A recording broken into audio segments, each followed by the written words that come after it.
hear me okay? Yeah, well, good. All right. For those who don't know, I'm Ariel Levy. I'm the director of the Literary Festival. And I'm also the director of the program of creative writing. And thanks for all coming out tonight. We appreciate it. It's a great turnout. And we're really excited and honored to have Ariel Levy here tonight. Before I introduce the two students, Kira Kruger and Jackie Sowitz, who will give the formal introductions, I need to thank some people who helped make the festival possible. In the College of Liberal Arts and Sciences, the English department, and the faculty who often teach the work of the visiting authors and help to get students out, so thank you all very much. Falvey Library for the space and the fantastic posters that they put together to help advertise this series. The honors program, Irish Studies, Gender and Women's Studies, the Writing Center, Africana Studies, and the students, in particular in the Authors on and Off the Page class, who have been fantastic this year, so thank you all. We have fantastic students, it's easy to teach. And I just want to say thank you to Daisy Freed, too, who was, again, 2 years in a row, co-taught the class with me, and it's always wonderful to teach with you, Daisy, so thank you. So it's going to be about 25-30 minutes of reading, followed by a Q&A, so please get your questions ready to go. And there's food in the back, if you didn't see it, there's brownies and there's such things over there, so please go and get them. And there are books over here too that you can buy and get signed. There'll be a signing afterwards, so please go ahead and grab one. And yeah, again, thanks for coming, and I'm going to turn it over to Jackie and Kira.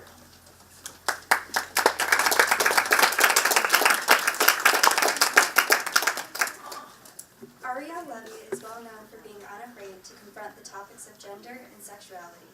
As a journalist, she has been a staff writer at The New Yorker since 2008 and been in other renowned publications such as The Washington Post, The New York Times, and Vogue. Her previous book, Female Chauvinist Pigs, Women and the Rise of Raunch Culture, addresses our overly sexualized society and female opinions towards it. She branches away from journalism and writes something more personal in The Rules Do Not Apply. After the publication of Female Chauvinist Pigs in 2006, Malcolm Gladwell said that Levy had become feminism's newest and most provocative voice, brilliantly laying bare the contradictions and evasions and self-deceptions that pass for empowerment.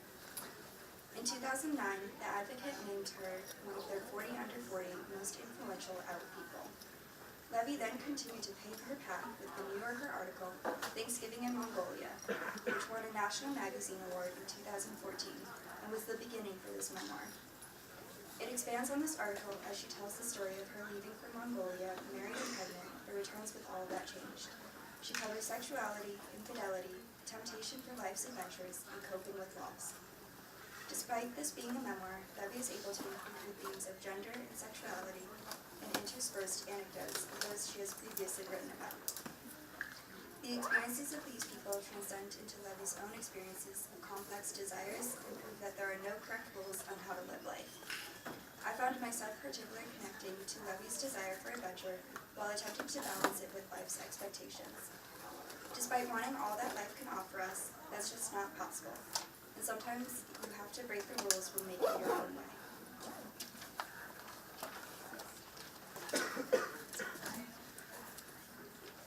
Ariel Levy has been through the ringer. Ariel Levy has been through the ringer and come out the other side.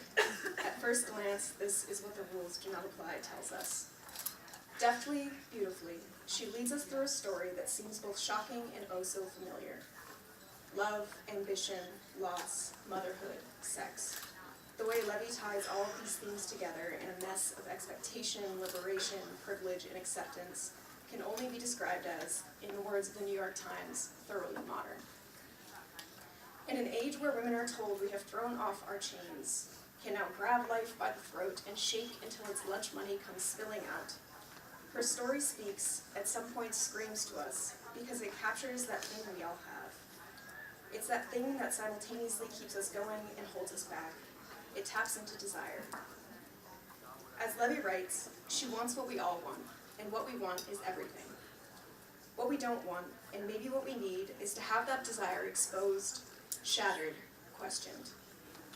The Rules Do Not Apply puts our feminism in perspective and reminds us that sometimes we have to choose. Lena Dunham calls Levy a writer of uncompromising honesty. The Atlantic says, she plumbs the commotion deep within and takes the measure of her have-it-all generation. Renee Stinka calls the book the kind that may change you. As a young writer, I call it inspiration. To capture a moment, a generation, a phenomena. To create a book so personal that it feels like crawling into an open hand, like sinking into another person's skin. Well, that's the goal. So, without further ado, I'll let you see for yourself, ladies and gentlemen, Ariel Levy.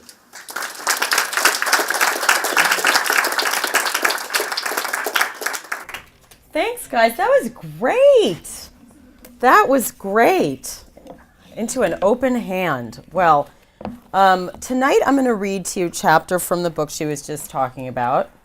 And this is about, I chose this chapter because Philadelphia has a cameo. Congratulations on all your successes, all your athletic successes, and all the time off from classes that I know you got as a week, right? Right? Well, I hope you're rested up. Okay. My mother knew instinctively that danger could come in a friendly box from the grocery store, full of brightly colored cereal that gets inside your body and rots you quietly from the inside out. She had inherited from her own mother the immigrant's mistrust for authority and combined it with insurrectionary tendencies left over from her days as a student radical, and what it all added up to in the kitchen was a ban on cheese doodles. In the house where I grew up in clean, leafy Westchester, nothing was artificially colored. Hot dogs were verboten. It wasn't Spartan. There were always apples and bananas in a blue bowl. There was cheddar and Jarlsberg in the cheese drawer. There were all the ingredients you needed to make white bean soup from the Moosewood cookbook. For a time, I think my mother really believed in right living through tofu. I remember my maternal grandmother teaching me to make cheese blintzes when I was about 11. An actual lesson. How much to beat the batter with a fork until it's frothy, when to pull the pancake out of the skillet when the edge becomes a light brown lace, and how to fold the filling inside, like a present that you fry. But mostly, I learned to cook from my mother. There weren't any Blintz-style lessons. I absorbed her preferences and prejudices over the years the way that I absorbed her gestures and her speech pattern, until ultimately, my cooking tastes slightly but unmistakably like hers. I sat around our Mexican tiled kitchen and learned, is it echoing or only in my own head? It's okay? All right, great, let's keep going. There weren't any Blintz-style lessons. I absorbed her preferences and prejudices over the years, the way that I absorbed her gestures and her speech pattern, until ultimately, my cooking tastes slightly but unmistakably like hers. I sat around our Mexican tiled kitchen and learned to love making pies, and to be vexed by other people's dirty dishes, and to believe that if there is no salad, there is no meal. I don't remember my mother telling me to stick a half a lemon inside the cavity of a chicken before you roast it, but I know that's what you do. Or I know that's what she did. As far as I could tell, there were two modes of cooking, festive and obligatory. My mother prepared obligatory dinners for my father and me every night when she came home from work at the daycare center she had started in the local public school system. She attended a women's consciousness raising group for 2 decades, wearing sneakers or flat sandals, no jewelry, her dark curly hair fluffy and free. But my mother did the cooking in our family, even when my father was between jobs.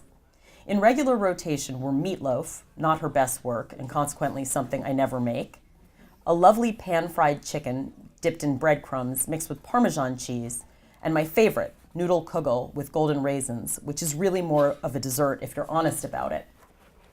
There was a corresponding orbit of moods this obligatory food preparation induced in my mother. No-nonsense competence, spunky pride, and seething resentment. From my mother, I learned that you can make your family feel a wonderful sense of protected indulgence by cooking them something with jolly care. I also learned that you can launch a powerful campaign of resistance just by mincing garlic like a martyr. My mother's festive cookery was really something. Her repertoire magically expanded on special occasions, and she busted out with impressive roasts, time-consuming cheesecakes, and gleaming cornbread. She always managed to make enough food for the 8 or 10 or 12 guests who materialized, which to me is still amazing. When I triple or quintuple a recipe, I rarely just get more of it. I usually get something weird. Then she set the table with blue spatterware and the blue rimmed glasses my parents had schlepped home in bubble wrap from a vacation in the Yucatan, along with the kitchen tiles, transforming our pig pen of a dining room into a snappy cafe. There was another dimension of festive food preparation in my house. My mother had a friend, a special friend, who visited regularly. His name was Marcus. He lived with his wife and their 2 sons in Albany, where he worked as the administrator of a mental health facility. A very tall, handsome black man, Marcus had graying hair and a gut about the size and hardness of a bowling ball by the time I knew him. But when my mother and father met him at the University of Wisconsin-Madison in the late 60s, I bet he was almost majestic. He was a basketball player then, already divorced from his first wife, whom he had left with their 2 children in the South. He rarely saw them and never spoke of them. He and my mother had been involved on and off in college. Eventually, she married my father, a history grad student from the Bronx, who was funny, Jewish, and at 5'3", even shorter than their only child would grow up to be. But my mother and this other, much taller man stayed in touch. When Marcus visited, my mother whipped out the Mexican glasses. She made her cornbread. She grew giddy and animated and did not complain in word or gesture about clearing the plates after her family and her guest had eaten the meal she'd just prepared. Then we would go to the living room and sit on the blue couches, and Cat Stevens would sing on the record player, "I have my freedom, I can make my own rules." Marcus brought treats. He brought pot, which he grew in his backyard, and my parents would close the curtains and smoke it with him before consuming the rest of his offerings. He brought apricots dipped in chocolate. He brought pig's trotters in glass jars, which were never touched by the diminutive Jews in his company. Once or twice, he brought incredible cinnamon buns from the ovens of Brittany in Madison, which he must have shipped. He was a cloud of hedonism blowing into our household, which usually gloried in its own imaginary deprivation. With Marcus's coming, the rules and the ambiance and the cuisine changed. One night, it was determined that the best ribs in the world were in Philadelphia, so that is where we went. I remember sitting in the back seat of a taxi, hurtling out of 30th Street Station towards the rib crib, panicked. Events that would have been adventures with just my parents took on a different tone when Marcus was around. When he came to visit, Marcus slept on a pile of blankets my mother carefully arranged on the TV room floor next to the brown corduroy couch. But it was clear to me, from as early as I can remember anything, that his presence represented a grave threat to my father and me. Marcus had the power to change my mother from a stern regulator of all food containing sugar into a giggling nymph pouring giant glasses of 7-Up as carefree as if it were carrot juice. It was terrifying to see her so happy. When Marcus wasn't at our house, he called frequently, and my mother would go into my parents' bedroom with the phone and close the door, and I would try to think of reasons to pound on it. She would go visit him too, or they'd meet in Saratoga where they bet on the horses. I was acutely aware of the possibility that someday, when she drove off in our rusted green station wagon, she might never come back. Sometimes she brought us with her. There were Christmases at Marcus's house in Albany where the food was outrageously unwholesome and delicious. Fried chicken, brownies, every kind of soda. He gave lavish gifts. His sons got Ataris and Dungeons and Dragons stuff, and I got intricate, expensive furniture for my dollhouse. He gave my father a beautiful brown leather briefcase and the softest suede jacket I'd ever seen in Marcus's favorite rusty shade. Marcus was colorblind, and this reddish brown, I think, was what every color looked like to him. A few days later, we'd drive home through the grimy snow and eat leftovers. My mother would seem deflated, and my father would be short-tempered and gruff, prone to blow-ups over the strangest things. As I got older, I badgered my mother many times for the truth about her relationship with Marcus. There was something wrong with it, but what? Wasn't my mother entitled to have a close, even a special friend? Shouldn't her friend, like my friends, be allowed to sleep over? When I first learned about sex, I was excited because it seemed like something that could prove useful for quantifying betrayal. Sex! With this one new idea, I had my whole case. If you were married, then you were only ever allowed to have sex with your spouse. Why? Who knew? But those were the rules. So if my mother was having sex with Marcus, then that was bad, open and shut. The problem was proving it, and I came up with only one not very effective strategy for that. I asked my mother, "Me, do you have sex with Marcus?" "Mom, Marcus sleeps in the TV room." "Me, did you used to have sex with Marcus?"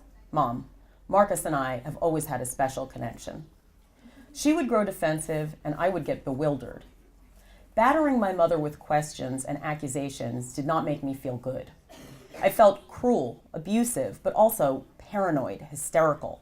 It was as if I were a little girl again, afraid of shadows in the stucco walls of our hallway. They looked like monsters, were monsters to me in my rigid insomniac sentinel. But you can never tell with shadows. You have to be vigilant always, because maybe you're crazy, but maybe you're right. I went to bed with the lights on every night as a child. It was fine as long as I could hear the muffled sounds of Johnny Carson on television down the hall. But after my parents had gone to sleep and the house went silent, I came unhinged, turned into a cat, tense to bolt under the furniture at the sound of a footfall. What was familiar became fearsome. The walls that had been inert all day were possessed at night, vibrating with menace. I sat erect, struggling to keep my eyes open until sunrise, when safety was restored and I could sleep for a few ragged hours before school. My parents took me to see a child psychologist. I remember cutting pancakes out of construction paper in his office. He let me pour mucilage all over them, golden brown and viscous, perfectly maple syrup-like. It was nothing serious, he told them. Their daughter was just sensitive, overwhelmed by her perception of a world that seemed unstable. I had been sleeping through the night, untormented, in the dark, for just a few years when my father moved to Washington, D.C. to take a job. For years, he'd written copy for a small company that did development work for various lefty causes, the anti-nuclear movement, the NAACP, Greenpeace. He would sit on the corduroy couch after dinner, rewriting sentences on lined yellow pads, tapping a pencil against his mustache, and sometimes sighing and mumbling, "All right already," when he finally got it right. That ended abruptly when my father got in a fight with his boss and told him to go fuck himself. A tense period of yellow pad-free unemployment followed. Then, when I was 12, my father accepted a position at the National Abortion Rights Action League. It gradually became clear that we were not going to follow him to Washington once he settled in, as had been promised. When I was 14, I had a shaggy 16-year-old boyfriend named Josh with whom I felt a desperate, precarious intimacy. Both of our homes were like embassies of the 1960s in the manicured foreign terrain of Reagan-era suburbia. Neither of our mothers wore makeup. Both of our sets of parents were sluggishly but obviously parting, and Josh and I were paradoxically determined to assert our independence from them by mimicking the very expressions of rebellion they had taught us. We listened to Neil Young and Bob Dylan. We draped our beds with batik. We read On the Road and The Prophet and the poetry of Robert Creeley. When Josh and I started going out, I felt that I had been delivered from my isolation, my uncoolness, and my family. It did not occur to me that I got the ideas for my outfits from photographs of my mother taken at a time when she looked happy to be with my father. Josh and I smoked pot whenever we could get it, and one night at the Capitol Theater in Portchester, where we had come to see a band named after a song by the Grateful Dead, Josh and I ate little paper tabs of LSD. Panic set in quickly. I was desperate to go home, but once I got there, the walls were swarming with monstrous faces, as I had throughout my girlhood. But now they were moving. Everything in my field of vision was moving. Furniture and doorways, fragmenting into squares that pulsated around one another. I was convinced that I could hear the breathing of dead people deep in the ground. The horrors of my childhood were not, as it had recently seemed, the irrational, the amusing fears of an innocent. I had been right all along. The world was ugly and terrifying, nothing made sense, and worst of all, I was alone in perceiving the truth. I had flashbacks for years. I was an insomniac well into my 20s. I was often exhausted growing up, but I was very well nourished. Every day, my mother packed me a well-balanced lunch to take to school until my teenage years when I was too angry to allow her the satisfaction of doing that single thing right. Marcus came even more frequently after my father's departure, and my distrust of him metastasized into loathing. Everything he brought that seemed good was bad for you. I had a brief but vocal flirtation with vegetarianism. When I graduated from high school, my mother issued a proclamation. The kitchen is closed. She had delivered me healthy to a college with a cafeteria. Her work was complete.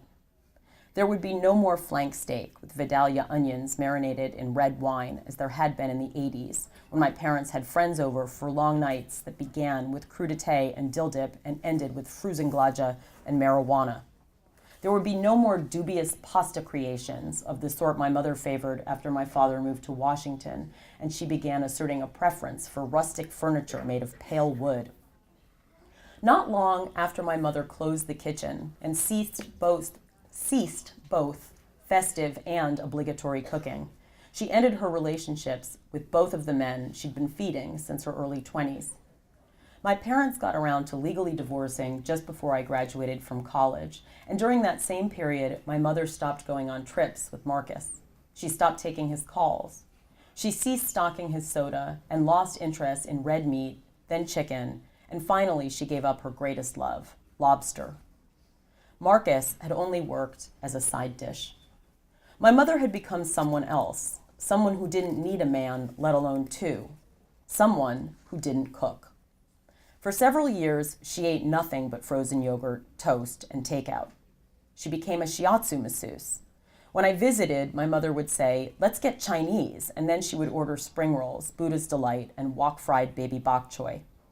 She went on an extended trip to Asia where she drank yak butter tea in Tibet and saw the ancient terracotta warriors of Shaanxi. "It's amazing," she told me when she got back. "These people get to wear pajamas and eat Chinese food every single day." I pointed out that she had pretty much just described her own life. Then, one day, on a whim, my mother moved to Cape Cod after she saw a house she liked there with an apple tree in the backyard. She had never been fully comfortable in Larchmont, where we lived. The houses were too close together. The women were too polished. In this new house, in this place of beaches and blueberry bushes, her kitchen provisionally reopened. She started making omelets. Next came the occasional soup. Lobster, naturally, was reintroduced to her diet. Eventually, she took up with Ed, a local man who makes eggplant parmesan and mushroom caps with breadcrumbs, and whose worst fault is that he uses powdered garlic. They've been a couple for nearly a decade, but they live in their own homes, 10 minutes away from each other, doing their cooking in separate kitchens. My father remarried when I was in my 20s, a gregarious woman with red hair from the South named Jenny Lee, who gave me an amazing recipe for pork tenderloin and a set of Green Depression glass dishes on which to serve it. You marinate the meat overnight in equal parts orange juice and soy sauce with a few smashed garlic cloves, some brown sugar, and a teaspoon of ginger. Then you put it in the broiler for 12 minutes on each side and smear apricot preserves all over it while it's cooling. People think it's a complicated glaze and get very impressed. A few years ago, we heard that Marcus was being indicted for embezzling from the mental hospitals he ran, and that he'd been convicted of assaulting a pizza delivery man. My mother mentioned that once, before I was born, he had tried to strangle her. After my mother settled into life on Cape Cod, she started hosting Thanksgiving and making sensational turkeys that she didn't eat because she never returned to meat, white or red. Instead, she would pack the leftovers in Tupperware and freeze the gravy in ice cube trays. Then she'd stick all of that in a cooler with ice packs and hand it to me triumphantly when I got in the car to leave. She was victorious on fronts culinary and parental. She had produced a daughter who was an adequate cook and a valiant eater. So that's that. I think we'll do questions now. What do you think of that? You think that seems like the right thing? Good, then ask them. Okay, great. Yeah, so obviously the title of the book is The Rules Do Not Apply, and so that phrase is used throughout the book, so I wondered where that came from and how you decided to use it like a common thread for most. That's a great question. She's an old friend. I was at her class earlier today. The book is called The Rules Do Not Apply because I was thinking about the way that the expectations of women were so different. Those rules were so different for my mother, but certainly for my grandmother's generation, how there was an expectation that you would be a wife and mother. There was no question that that was what you were going to do if you were a woman. And I wasn't raised with that expectation. And furthermore, I mean, I think that's it specifically in terms of gender. And as somebody mentioned, a lot of the articles I do for The New Yorker have something to do with what does it mean to be a woman in whatever field I'm writing about. This, depends on the woman. But I mean, I think also in terms of The Rules Do Not Apply, it was about the sense of possibility that people of my parents' generation had that, if a rule wasn't fair, you should just change it, that hierarchy shouldn't exist just because it's there. And I think that kind of open-mindedness gets you a lot of progress. It gets you things like the first black president or the advent of same-sex marriage. The problem with that thinking, especially I think if you're a writer who's used to having authorial control, is you can get into a mindset where you think life has no limits. And this book is really about sort of how I encountered limits in my own life and how that changed me. Yeah. Sorry, how can... Why are you sorry? I'm about to... Oh, okay, great. How can any society exist without a form of hierarchy? Oh, every society has a form of hierarchy. Yeah, no, you think I don't think that? I think that. So that's good. But then relating to what you just said, Well, there's been a lot of change in my lifetime. I'm 43. So the difference between the way we defined gender roles, marriage, public office, certainly, name a facet of society, name any pillar on which a society rests. That pillar has been changed during my lifetime. and you think that's for the better? Well, it depends on which, right?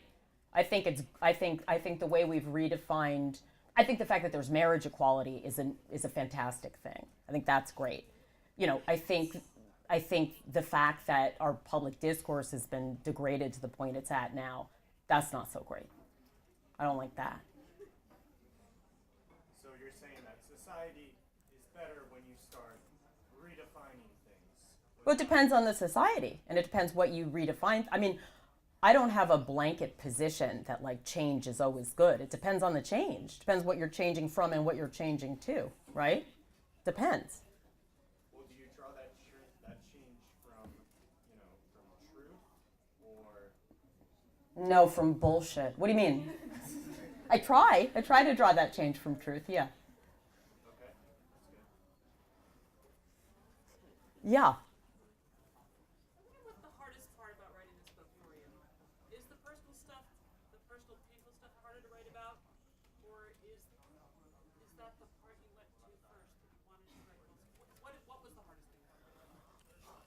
Thanks for asking that, Daisy. And it's occurring to me that now would be a good time to say, thanks, Daisy and Alan, for having me. Thank you all for having me. I don't think I said that, speaking of coarsened.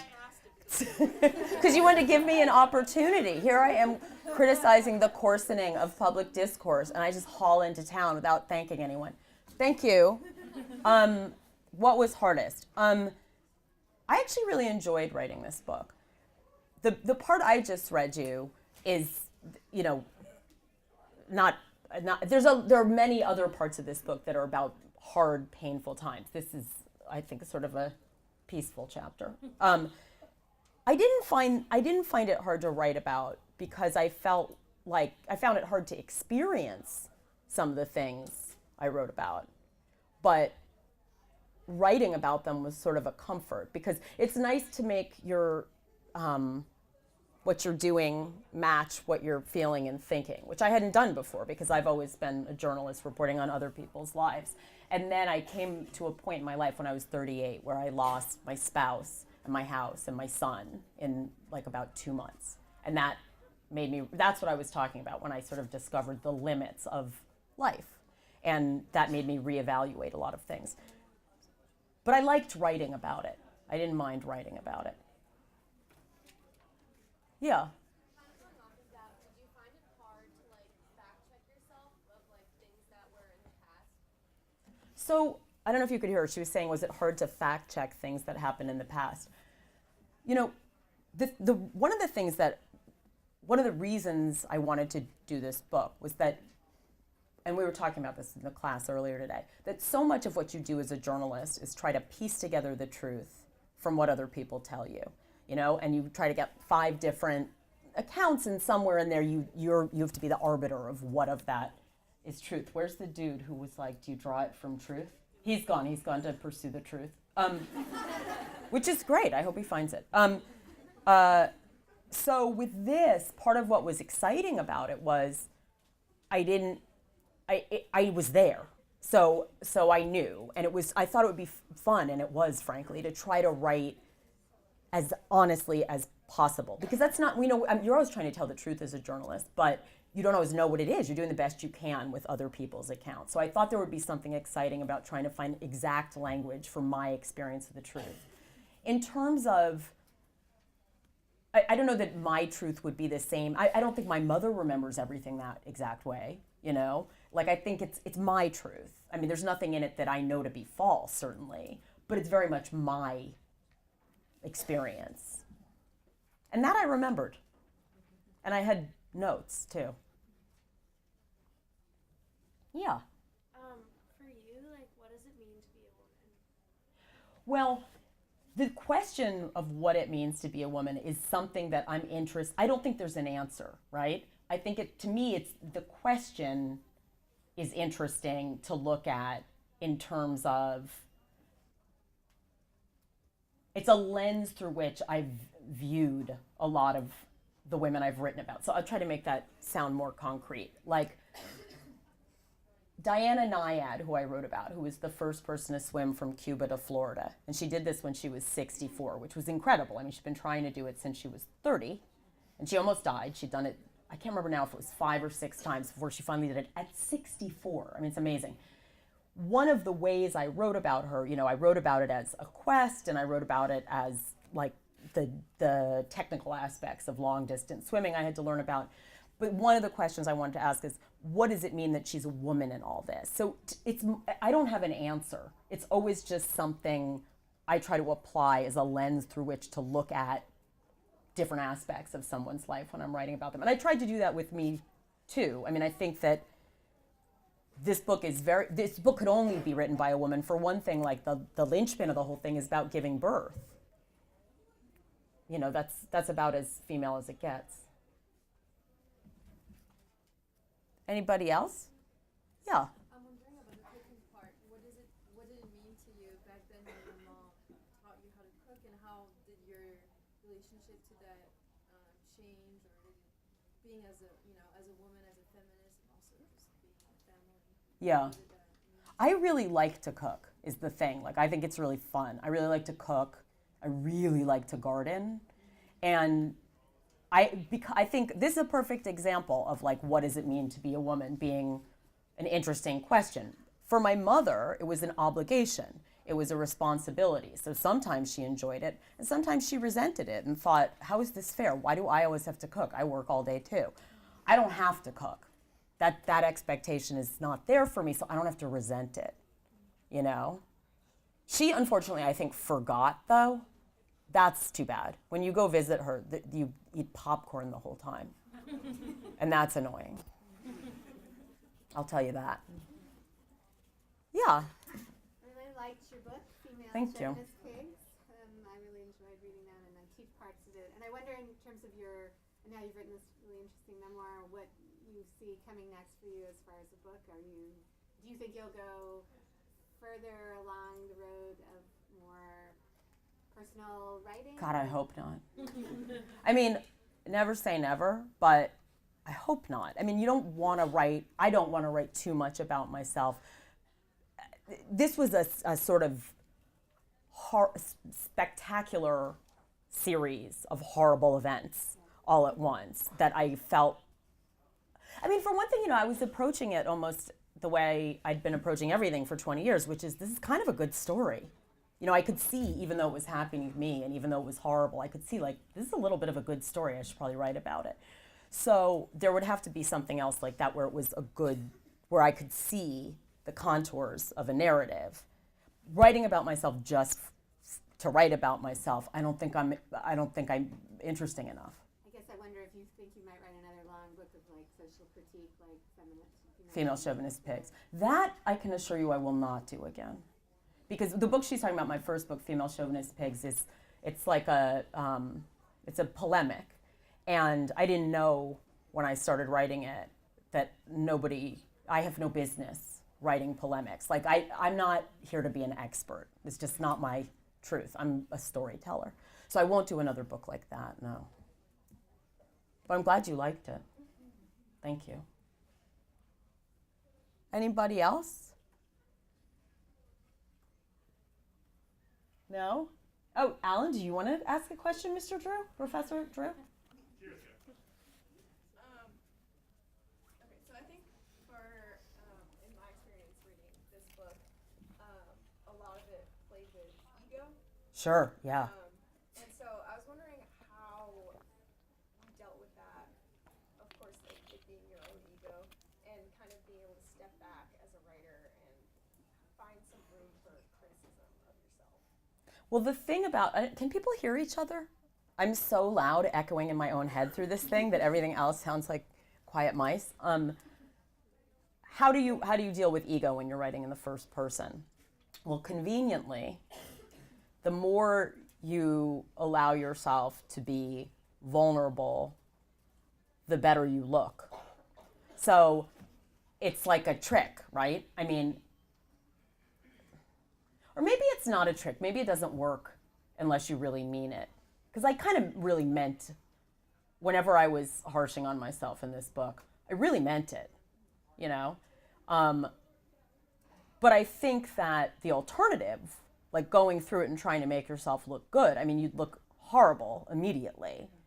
Because the narrator, you have to be able to trust your narrator. You have to be able to believe that your narrator means it. I think is the answer to that. And you're right. I mean, a lot of what I was examining in this book was ego because like we were talking about rules at the beginning, yeah? Ego is such a mixed thing, obviously, but I mean, I think specifically in terms of writing, if you don't allow yourself to be a little grandiose, to imagine there's a possibility that you might write something good, well, then why would you write? You need that to drive you. On the other hand, it's very embarrassing writing and putting it out and thinking, what if it's not good enough? So ego's a complicated thing as both a driving force and a what's the other thing? A hindrance to the writing process, I find. Does that answer your question? Yeah. I'm going to work on that for you. Yeah. Can you tell us a little more generally about your writing process and how you come up with these ideas, or when you see a story and what makes you decide it would be a good story? So the main thing I'm always looking for that is the difference between like something I'm a little interested in and a story that will work, there needs to be something counterintuitive. Because for example, I did a profile of Edith Windsor, who is the plaintiff in the Supreme Court case that brought down the Defense of Marriage Act and sort of paved the way for the legalization of same-sex marriage. She was when I met her, she died recently, I'm sorry to say. When I met her, she was like this, the reason they chose her to be the plaintiff for this case is she's a beautiful old lady. And you just thought, and it was a beautiful story. She'd been with her partner for 50 years. The last, I think, 25 of them. Her partner had been completely paralyzed, and Edie was her caretaker. It was a beautiful story, and Edie seemed like a saint. So I worried when I first took on that story, maybe there's not going to be anything counterintuitive. She's just this saintly old lady. The whole thing starts to sound too worthy. Well, then, as it turned out, Edie was so foul-mouthed and so dirty. I mean, that girl, all she wanted to talk about was sex, and she was dirty. So then it was like, okay, now we got a party on a plate here. Like, this little old lady who's like this civil rights heroine, it's like a filth mouth. So then that was great, and that was fun, and that was a lucky break. But that's one example. When I wrote about do you remember the Steubenville rape? Does that mean anything to you guys? Do you remember that? This girl was raped in Steubenville, and there was all this, it basically played out over social media. The reason I went and did that story is because there was something counterintuitive to say there. Like, it wasn't just here. Everyone was saying that the football team had gotten a free pass because they were football players. And basically social media had pilloried the town over it. As it turned out, if you really did some research, the boys were getting in a lot of trouble. I mean, as well they should, but there was no cover-up because they were football players. So I had something counterintuitive to bring to it, which it just makes life much easier as a storyteller. Anybody else? Yeah. I feel like it's a stupid question, but what's your takeaway from the positive response that your book has gotten? How does that make you feel, especially putting yourself out there so personally? It makes me feel really positive that you feel like the response has been really positive. That makes me feel very positive. No, it's been nice. I mean, it has been people have been positive about it mostly, and I like that. What has it been like to publish this book? It's weird. I just had never talked about myself before. It's weird. I miss talking about other people. It's much easier. But I liked writing this. I hated writing female chauvinist pigs. Even though I liked the book fine, it was hell to write. This was nice to write. I liked it. It felt good to me. Yeah. So then, do you feel uncomfortable knowing that all of us who have read your memoir are so many personal details about your life? Not really. No, I'm not that private. It's just not my jam. I just don't really care. No, I don't care. I mean, if that was not okay for me, I would never have published the book. It's just not, I don't see what the big deal is with privacy. I don't get it. Yeah. I have kind of a follow-up question to that, which is, I'm curious to hear your thoughts on being a writer and a journalist in kind of the digital age, or as we have turned to a more digital Yeah. world. Well, it hasn't been so great for me, for us. I mean, when I got into magazines, when I moved to New York in 1996 and started, magazines were still a big deal. Can you believe that? I'm not lying. It's true. They still had a real place in the culture. And if you wrote a cover story, everyone would be talking about it in a way that now it's just media's totally diffuse. And so, I mean, it's impossible for me to say anything wise about it. I'm blinded by my own horror that during the time I've had this career, print journalism has been in the midst of a nosedive. And I mean, I think the place where I can say something where it's not actually just about me is it's a real sad thing in terms of newspapers, in terms of how many really good newspapers have been plucked off, in the last 10 years because they can't pay for it anymore. And I think that's a bad thing for everyone, not just for journalists. I think you have fewer people who have been trained and dedicated themselves to keeping, for example, government accountable. And you have that many fewer people investigating the channels of power. So that, I think, is a real shame. I mean, I also think it's a shame that the part that's bad for me, but that's only bad for me. Yeah. So I was wondering if you could talk a little about the logistics or the work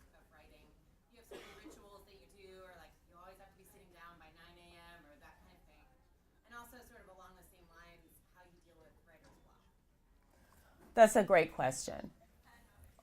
But I have a terrible answer. I have no system. I have no rhythm. I have no habits. It's true. I just get it done. And in terms of writer's block, I don't really have the luxury of that because something's always due. Like how people, I was saying this earlier today, how people just bring themselves to write things just because they feel like it. I mean, that amazes me. Like that happens to me with little things I want to express, or, you know, like the Mongolia stuff in this book was definitely just something I was moved to write. But the distance between just being moved to write something and making something suitable for publication, like the best it can be and everything hangs together the best you can make it and all that, I would never do that if it wasn't due, but it's always due. I mean, I started as a magazine journalist with deadlines, and it's never, now they're just better deadlines. Like I have more time to do more in-depth work, but I've always got something due. And I have to turn it in or I'll get fired. Plus I need them to pay me. So I don't get writer's block. I'm not allowed. And in terms of that other thing, a lot of people have all sorts of good systems, and I do not like that. Sometimes I'm in the bed, and sometimes I'm at the desk, and sometimes I'm in the pajamas, and sometimes not, and I can do it on the train, and I can do, you just get it done. Hi. Hey, so you were saying and stressing the importance of like having a counterintuitive aspect to your writing. Ideally. Ideally. So do you interpret any like counterintuitive takeaway from your book? Do I interpret any counterintuitive takeaway from my book, like from the experience of publishing, or you mean am I saying something counterintuitive in it? Yeah, you're saying something in it. That's counterintuitive. Let me think. Yes, I think so. I think that one of the things I was trying to convey in this book was, I think it would have been counterintuitive to me before I had these experiences, the experience of gratitude I have for being liberated from the illusion of control. I think when my life sort of got pulled out from under me, that was not fun. But the sense of perspective that came as a result of that, and the sense of feeling less, I don't know how else to say it, having less of an illusion of control, that's something I'm grateful for. And I think that was something counterintuitive that happened in the process that I was writing about, I hope. I think that's sort of it for our time. I'm going to sign books, and if you have more things you want to say, please say them to me. Thanks so much. You guys have been great.